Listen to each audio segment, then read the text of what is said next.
आप तो बहुत ज्ञानी और चमत्कारी लगते हैं। बाबा, कृपया मेरे भविष्य के बारे में कुछ बताइए ना। मैं बहुत गरीब हूँ, इतना इतना गरीब हूँ कि कभी कभी मुझे और मेरी पत्नी को भूखा रहना पड़ता है। क्या मेरी किस्मत में धन नहीं है बाबा? बताइए ना।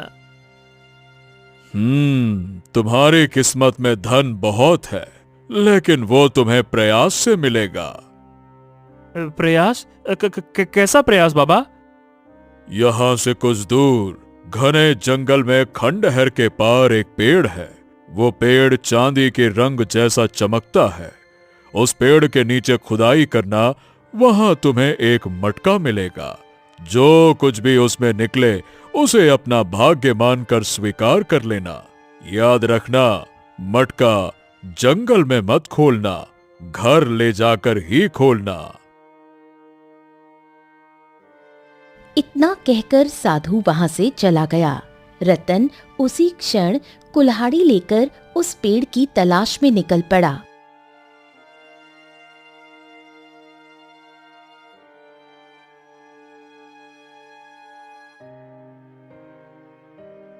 काफी तलाश के बाद रतन को एक खंडहर दिखाई दिया।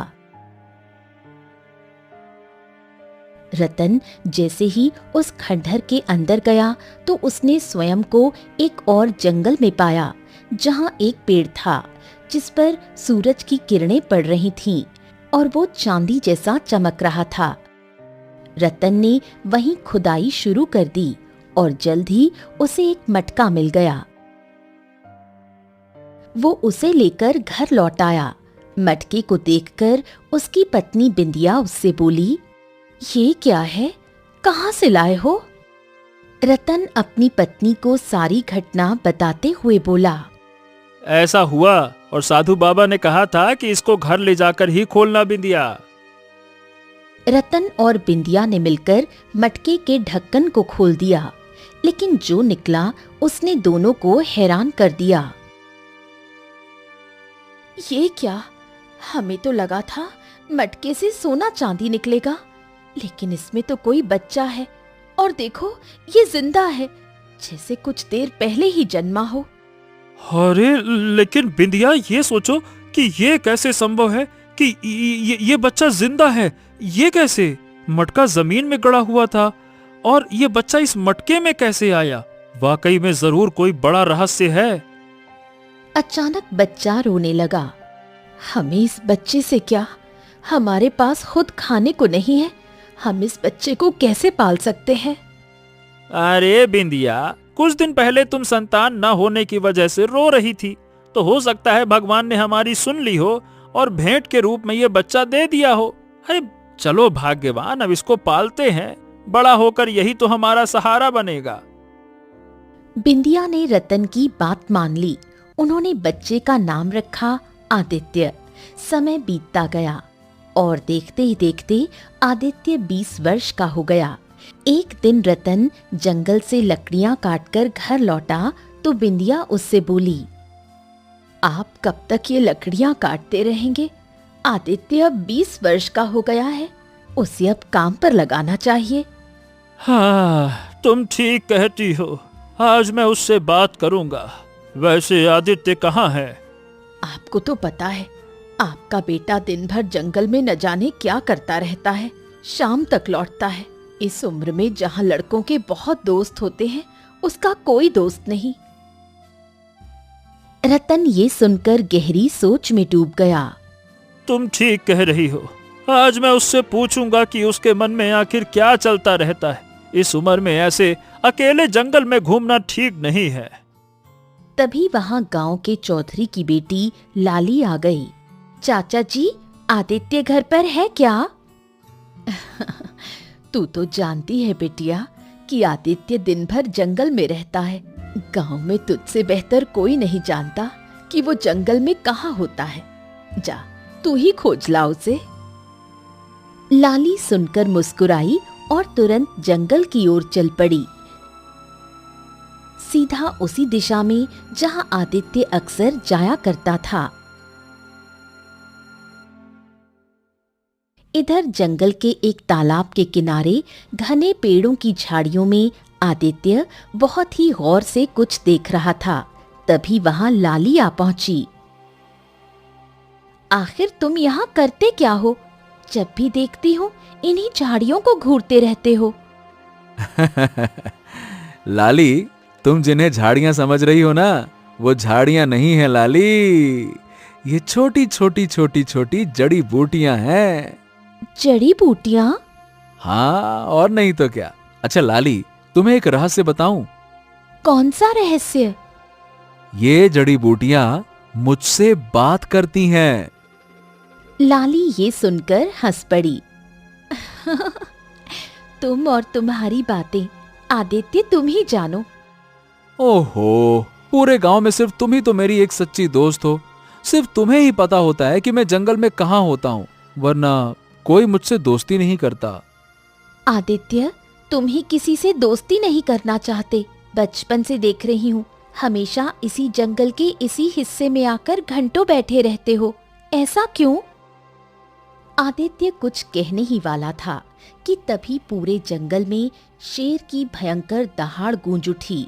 ए लाली, हमको यहाँ से अब चलना चाहिए। यहाँ आसपास पक्का कोई शेर है। अरे मैं अकेले होता तो कोई बात नहीं थी, लेकिन मैं तुम्हें किसी भी खतरे में नहीं डाल सकता। चलो चलो चलो, अरे जल्दी करो, चलो चलो चलो चलो।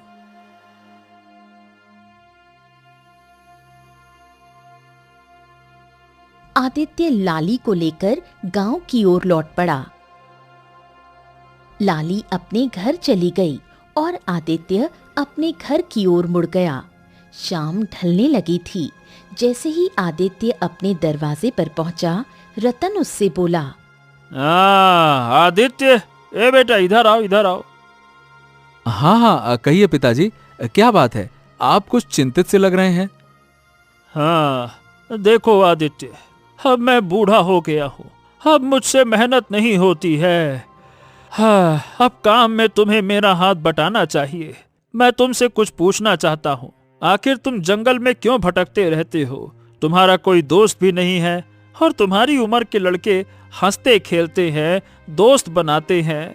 तुम उनकी तरह क्यों नहीं हो? अब पिताजी, न जाने क्यों मुझे ऐसा लगता है कि जैसे मैं इस दुनिया का वासी हूं ही नहीं, बल्कि मैं तो किसी और दुनिया का वासी हूं। ये सुनकर रतन बुरी तरह चौंक गया और गहरी सोच में डूब गया। कुछ देर बाद वो फिर आदित्य से बोला, हाँ, लाली हमको बता रही थी कि तुम जंगल में झाड़ियों को घूरते रहते हो और कहते हो कि वो झाड़ियां नहीं, जड़ी बूटियां हैं। क्या ये सच है?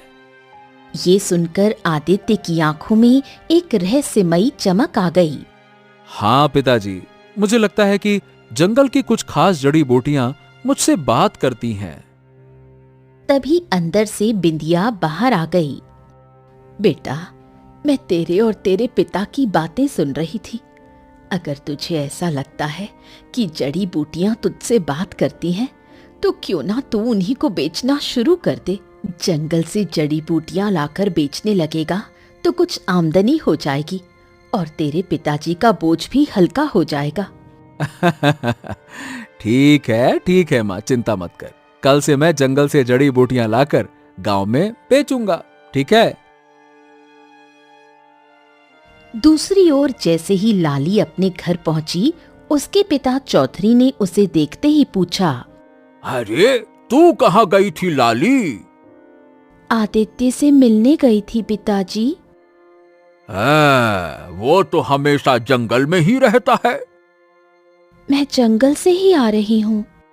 लाली की बात सुनकर कुछ क्षणों के लिए चौधरी की आंखों में क्रोध झलक उठा, लेकिन फिर वो शांत हो गया। देखो लाली, तुम्हारी माँ को गुजरे बरसों हो गए हैं। मैंने तुम्हें माँ और पिता दोनों का प्यार देने की कोशिश की है। मैं तुम्हारी आंखों में दुख नहीं देख सकता। मैं कुछ समझी नहीं पिताजी। लाली, मैं जानता हूँ कि तुम मन ही मन आदित्य को पसंद करती हो, ये जानते हुए भी कि आदित्य एक सामान्य सा गरीब लकड़हारे का लड़का है।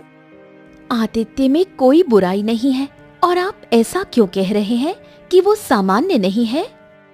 मैं ये नहीं कह रहा कि वो बुरा है, पर वो अलग है। बचपन से आज तक मैंने उसे जंगल में ही भटकते देखा है। ना उसका कोई दोस्त है, ना कोई काम धाम करता है, बस जंगलों में भटकता है। ऐसा लगता है जैसे जंगली इंसान हो। तो आप मुझसे क्या चाहते हैं पिताजी? अरे बेटा लाली, मैं ये चाहता हूं कि अगर वो औरों जैसे होता तो मुझे कोई ऐतराज नहीं होता। लाली की आंखों से आंसू बहने लगे। ठीक है पिताजी, अब मैं आदित्य से नहीं मिलूंगी। अच्छा, एक बात बता, आखिर आदित्य जंगल में क्या करता है, बता। वो झाड़ियों को देखता रहता है और कहता है कि वो झाड़ियां नहीं, जड़ी बूटियां हैं। वो कहता है कि वो उससे बात करती हैं। अच्छा, मतलब उसे जड़ी बूटियों का ज्ञान है। तो फिर तो उसे गांव के उन बीमार लोगों की मदद करनी चाहिए ना, जो महामारी की वजह से गांव में पीड़ित हो गए हैं। हो सकता है उसकी जड़ी बूटी महामारी में काम आ जाए।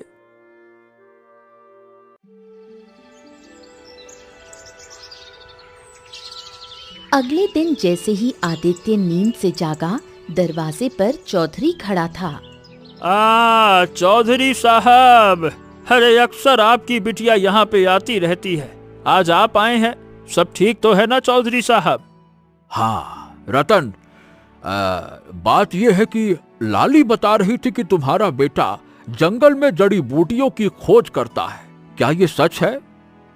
हाँ, ये वैसे तो सच है, लेकिन आप ऐसा क्यों पूछ रहे हैं? रतन, देखो, तुम और तुम्हारी पत्नी वर्षों पहले गांव में आकर बसे थे, लेकिन तुम लोगों ने गांव वालों से कोई भी मतलब नहीं रखा। इसीलिए तुम जानते ही नहीं कि आखिर गांव में चल क्या रहा है। अच्छा, और क्या चल रहा है गांव में? देखो, गांव में एक भयंकर महामारी फैल चुकी है और अब तक 5 लोग इसकी चपेट में आ चुके हैं और 3 तो स्वर्ग सिधार चुके हैं। हे भगवान, इतना कुछ हो गया और आप हमें अब बता रहे हैं? वही तो, और अब तक कोई भी वैद्य महामारी की दवा नहीं बना सका। अगर आदित्य को सच में जड़ी बूटियों का ज्ञान है तो शायद वो महामारी को रोक सकता है। अब अगर ऐसी बात है तो ठीक है, मैं आज ही जंगल से एक विशेष जड़ी बूटी लाऊंगा जिससे महामारी रोकी जा सकती है।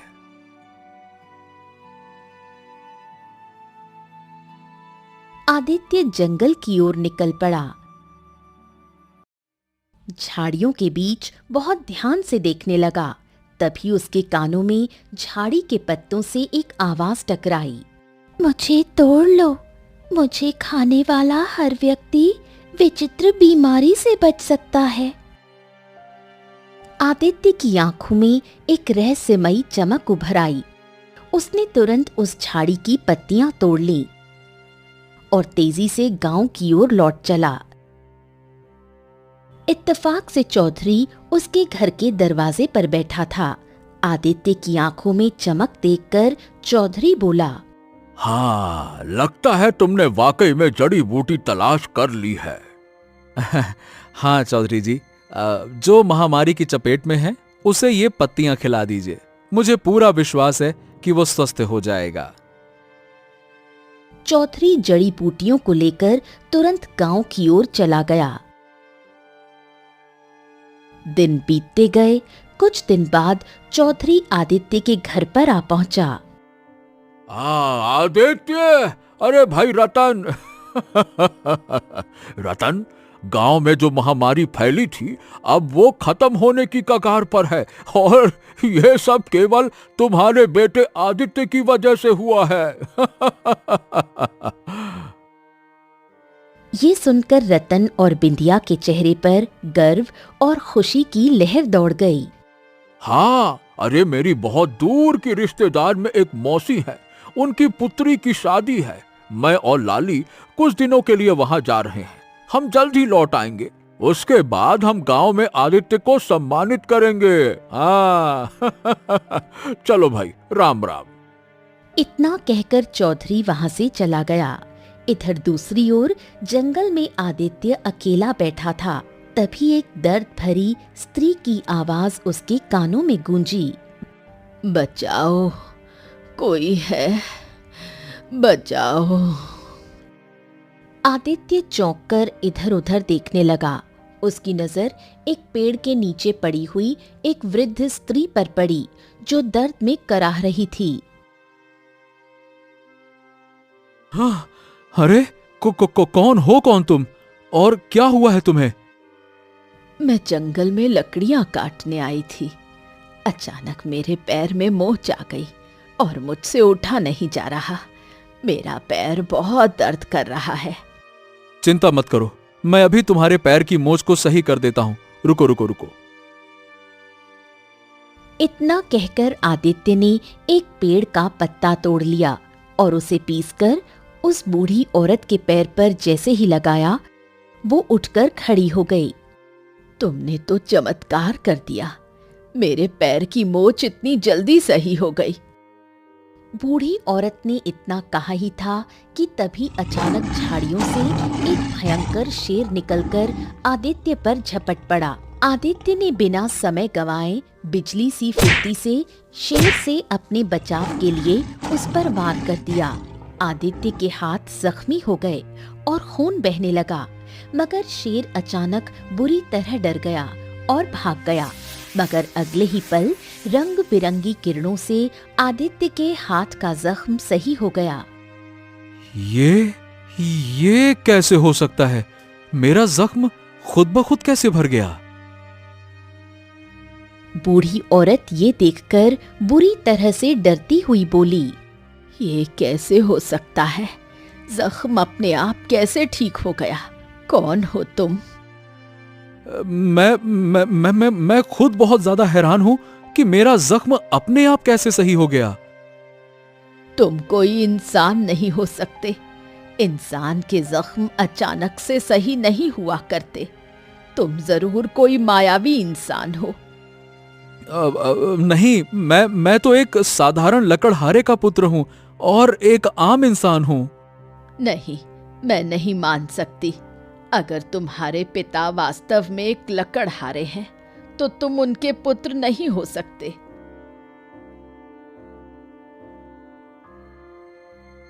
इतना कहकर वृद्ध स्त्री वहां से रहस्यमयी अंदाज में चली गई। आदित्य वहीं खड़ा रह गया। उस दिन आदित्य को पहली बार ये एहसास हुआ कि वो कोई साधारण युवक नहीं है, कोई रहस्य था जो उसके खून में बहता था। कुछ देर बाद जब आदित्य घर लौटा तो उसने देखा उसकी माँ बिंदिया जोर जोर से खांस रही थी और रतन चारपाई पर पड़ा कांप रहा था। आदित्य अपनी माँ की ओर देखते हुए बोला, ए माँ, क्या हुआ माँ? बेटा, बहुत तेज खांसी हो रही है। मगर आदित्य के मन में कई सवाल थे। वो सीधे अपने पिता रतन के पास जाकर बोला, पिताजी, बताइए ना, मैं कौन हूँ? रतन ये सुनकर चौंक गया। उसका चेहरा सफेद पड़ गया। अब ये क्या कह रहे हो बेटा? तुम हमारे बेटे हो? नहीं पिताजी, मैं वो सच्चाई पूछ रहा हूं जो शायद आप जानते हैं और मुझे बता नहीं रहे। बताइए ना, मैं कौन हूं? रतन चारपाई से धीरे धीरे उठकर बैठ गया। तुम ऐसा क्यों पूछ रहे हो बेटा? आदित्य ने जंगल की पूरी घटना विस्तार से बताई। वो वृद्ध स्त्री, शेर, जख्म और हाथ का चमत्कार। अगर मैं वास्तव में आपका पुत्र हूं तो फिर आप अपना हाथ काटिए। अगर आपका जख्म खुद ब खुद भर जाएगा तो मैं विश्वास कर लूंगा कि मैं आपका बेटा हूं। चलिए, काटिए। रतन के पास अब सच्चाई छिपाने का कोई रास्ता नहीं बचा था।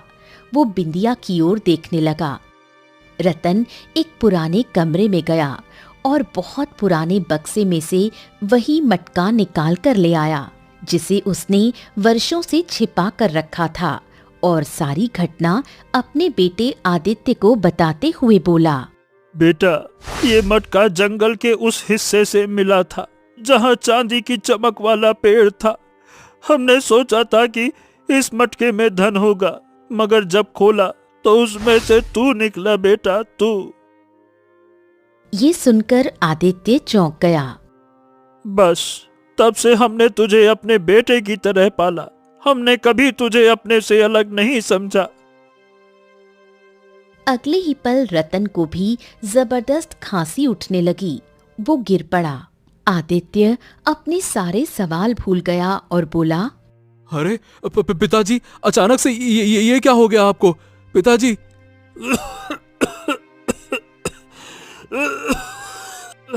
बेटा, लगता है कि हम भी महामारी की चपेट में आ चुका हूँ।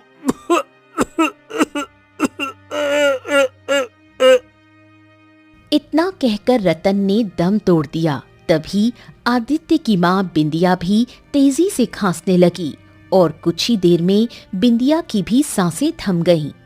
पिताजी!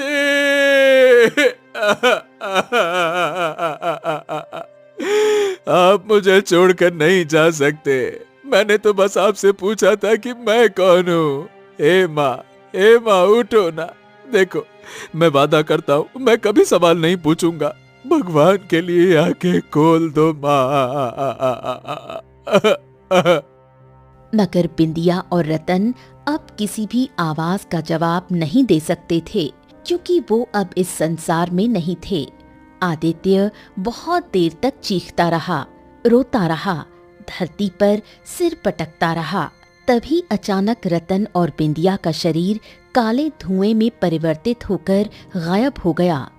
अगले ही पल वो काला धुआं उस मटके के अंदर समा गया। ये देखकर आदित्य बुरी तरह से चौंकते हुए अपने आप से बोला, अब ये क्या रहस्य है? ये क्या हो रहा है? आदित्य के दिमाग ने काम करना बंद कर दिया। वो बहुत देर तक उस मटके को घूरता रहा।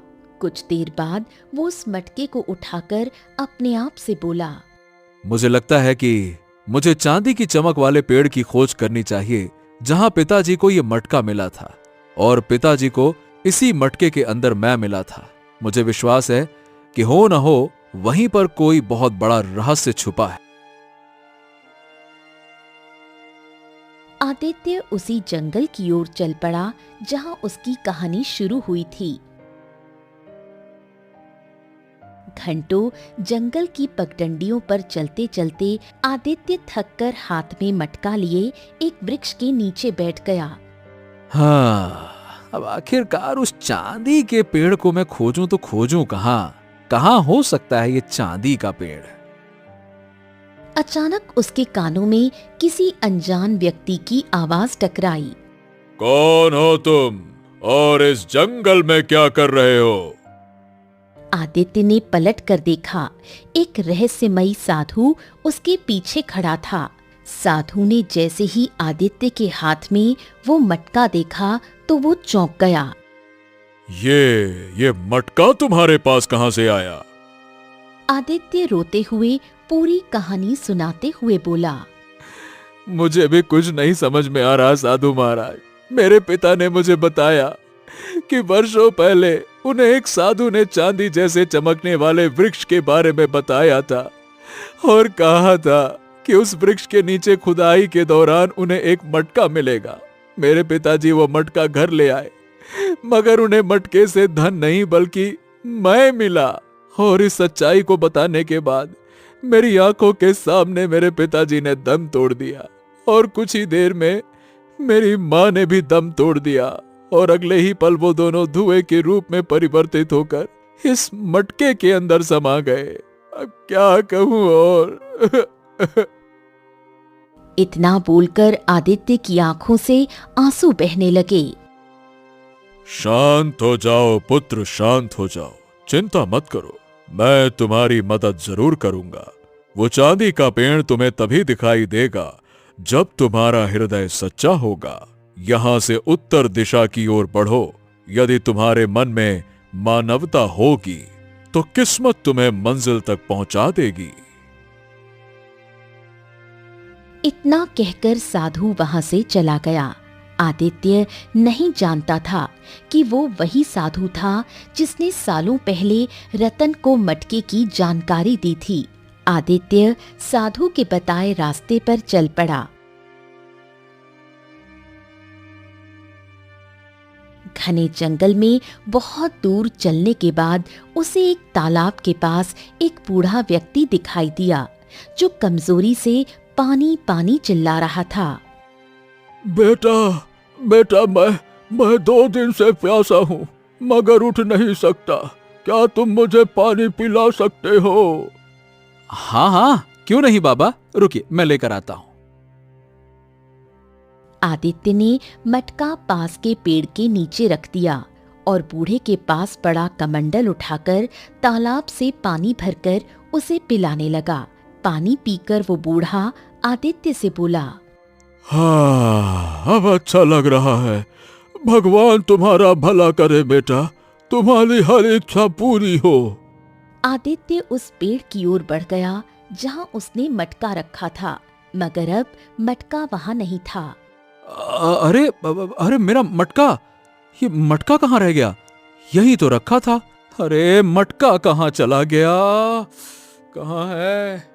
वो पागलों की तरह मटके को इधर उधर ढूंढने लगा, लेकिन उसे मटका कहीं नहीं मिला। तभी पीछे से बूढ़े की आवाज आई, बेटा, मुझे मेरे घर तक पहुंचा दोगे क्या? मेरी बूढ़ी पत्नी मेरे लिए तड़प रही होगी, न जाने वो अब जिंदा होगी भी या फिर नहीं। आदित्य दुविधा में पड़ गया कि अपने मटके को ढूंढे या उस वृद्ध की मदद करे। तभी बूढ़े की आंखों से आंसू बहने लगे। बेटा, बस इतनी सी मदद और कर दो बेटा, मुझे मेरे घर तक पहुंचा दो बेटा, मैं तुम्हारा एहसान कभी नहीं भूलूंगा। पहुंचा दो बेटा, पहुंचा दो। आदित्य को उस बूढ़े पर बहुत तरस आ गया। हाँ हाँ हाँ, ठीक है बाबा, ठीक है, बताइए आपका घर कहाँ है, बताइए।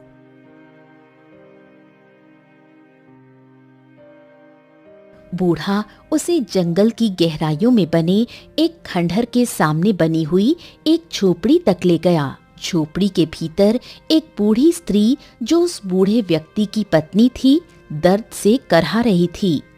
कहाँ थे तुम? मुझे लगा था तुम्हें देखे बिना मेरी आंखें बंद हो जाएंगी। अरे ऐसा मत कहो, तुम्हें अभी बहुत जीना है। ये भी कोई जीना है?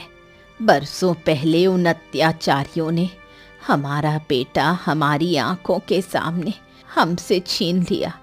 अगर मुझे पता होता कि वो जो वस्तु लाया था वही उसकी मौत बन जाएगी, तो मैं उस वस्तु को खुद तोड़ देती। बूढ़ा फूट फूट कर रोने लगा। तभी बूढ़ी स्त्री की नजर आदित्य पर पड़ी। ये कौन है? इसकी शक्ल तो उसी से मिल रही है जिसने बरसों पहले हमारे बेटे को मारा था। नहीं, ये वो नहीं है। इस बेचारे ने तो हमारी मदद की है। जब मैंने इसे जंगल में पहली बार देखा था तो मैं भी चौंक गया था, लेकिन फिर मन में ख्याल आया कि हमारे बेटे को बरसों पहले जिसने मारा था वो अब बूढ़ा हो चुका होगा। ये बेचारा कोई और है। इतना कहकर बूढ़ा फिर से खांसने लगा।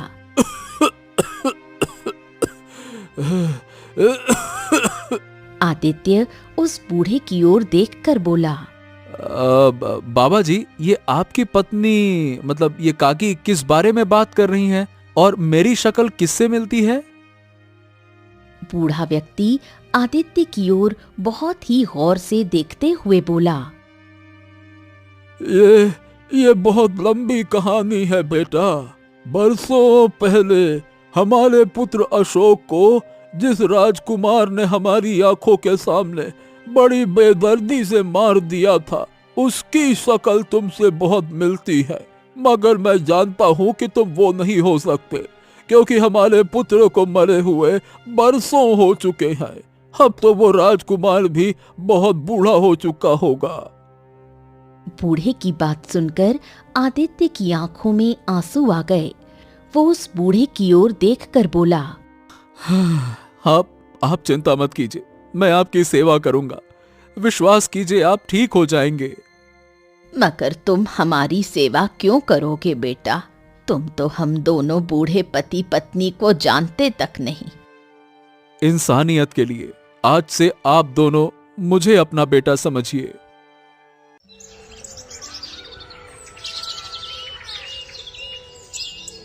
उसी दिन से आदित्य एक बेटे की तरह उस बूढ़े व्यक्ति और उसकी पत्नी की सेवा में लग गया।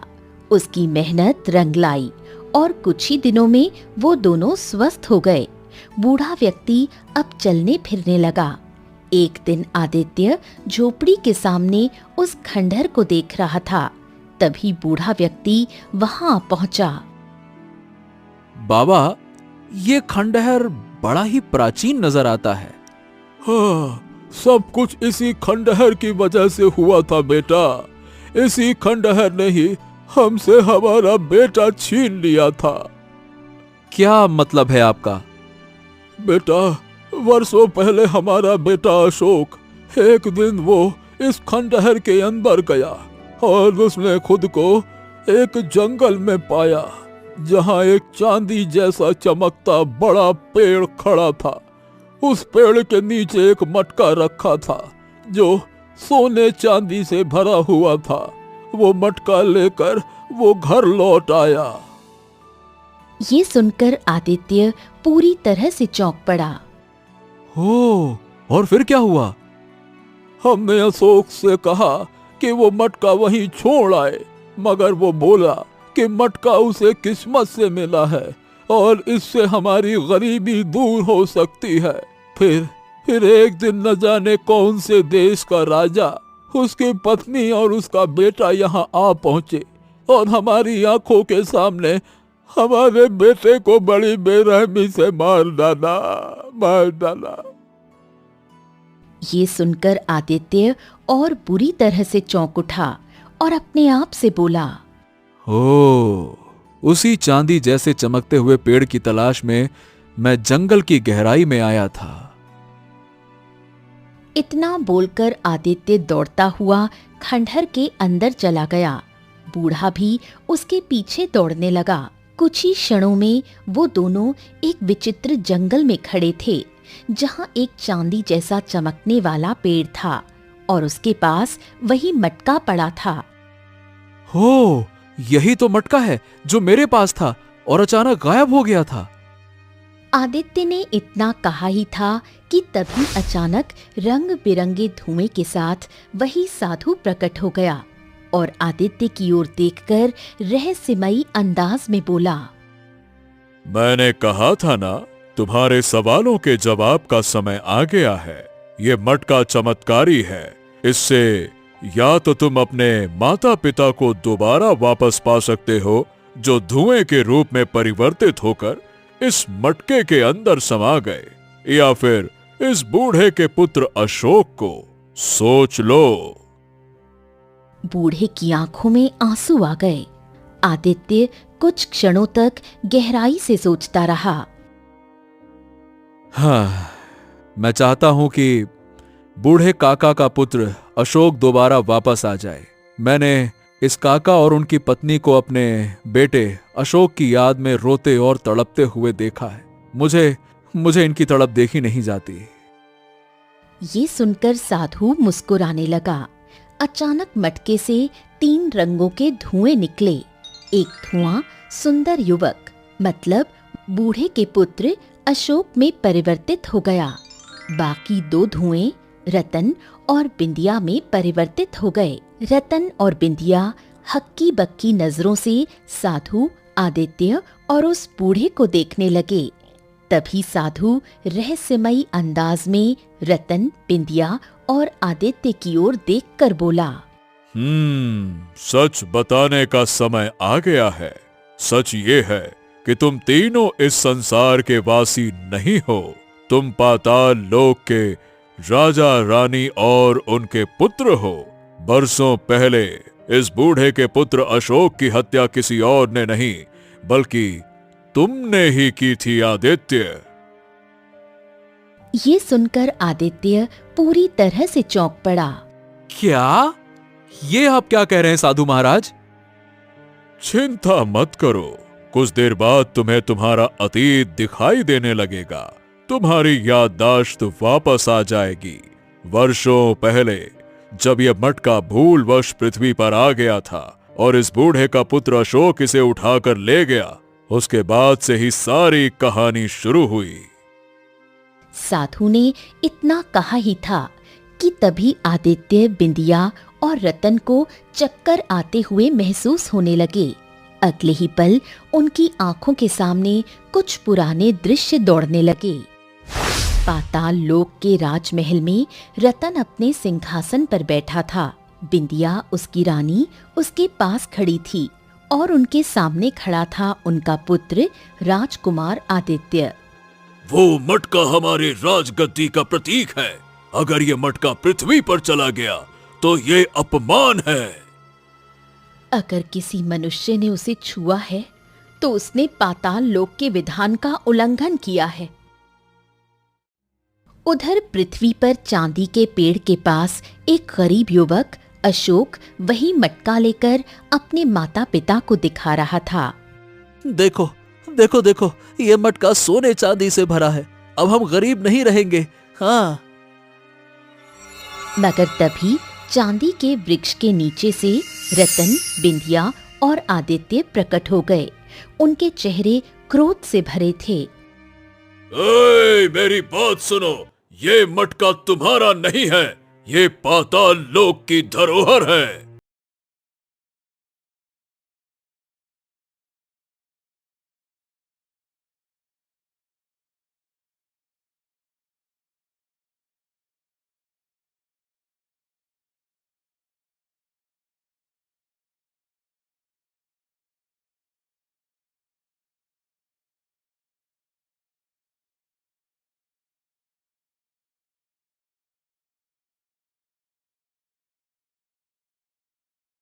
होश होकर गिर पड़े। तभी वहां साधु प्रकट हो गया। उसका चेहरा क्रोध से जल रहा था। रतन, बिंदिया और आदित्य, तुमने एक निर्दोष को मार डाला और तुम्हें इसका दंड मिलेगा। साधु ने अपनी दिव्य शक्ति से आदित्य की ओर इशारा किया। अग्नि की लपटें उठी और पलक झपकते ही आदित्य का शरीर राख में बदल गया। बिंदिया चीख उठी, नहीं, मेरा बेटा। रतन और बिंदिया उस साधु के चरणों में गिर पड़े। हमें हमें क्षमा करें, हमें क्षमा करें साधु महाराज। हमें हमें हमारा पुत्र वापस चाहिए। हमें क्षमा करें, क्षमा करें, क्षमा करें। नहीं, अब तुम दोनों को सजा भुगतनी होगी। मैं तुम्हारी याददाश्त मिटा दूंगा। तुम दोनों पृथ्वी पर साधारण मनुष्यों की तरह रहोगे, गरीबी में जीवन बिताओगे और तेरा पुत्र आदित्य जब इस मटके में दोबारा जन्म लेगा तब तू एक लकड़हारा होगा और नियति तुझे मेरे पास ले आएगी। तू अपनी गरीबी की चर्चा मुझसे करेगा और मैं तुझे इस मटके के बारे में बताऊंगा। इस मटके के अंदर दोबारा जन्मा आदित्य निकलेगा। वो तेरा ही पुत्र होगा। लेकिन तुम दोनों की बदकिस्मती होगी कि तुम दोनों नहीं जानते होगे और जब वो बड़ा होगा तब एक दिन वो खुद ब खुद सच्चाई जानेगा और अगर उसमें इंसानियत बची रही तो शायद तुम्हारा पुनर्मिलन हो सकेगा। अचानक रतन और बिंदिया बाहर से गायब हो गए और वो मटका जमीन के अंदर समा गया। तीनों की आंखें फिर से खुल गईं। उन तीनों की याददाश्त लौट आई। हाँ, मुझे सब कुछ याद आ गया। मुझे सब कुछ याद आ गया। बिंदिया, ये हमारा ही बेटा है। बिंदिया, और मुझे भी। आदित्य बेटा, तू? पिताजी, माताजी। साधु की आंखों से रंगीन किरणें निकलीं और तीनों के वस्त्र राजसी हो गए। अब पाताल लोक में लौट जाओ। चांदी के वृक्ष के नीचे से द्वार खुलेगा, मगर ध्यान रहे अब पृथ्वी पर दोबारा मत लौटना। साधु वहां से विलीन हो गया। चांदी के पेड़ के नीचे से पाताल लोक का द्वार खुला और तीनों, आदित्य, रतन और बिंदिया, उसके अंदर प्रविष्ट हो गए। उधर बूढ़े और उसकी पत्नी के पास उनका पुत्र अशोक लौट आया था। उनका जीवन फिर से पूर्ण हो गया।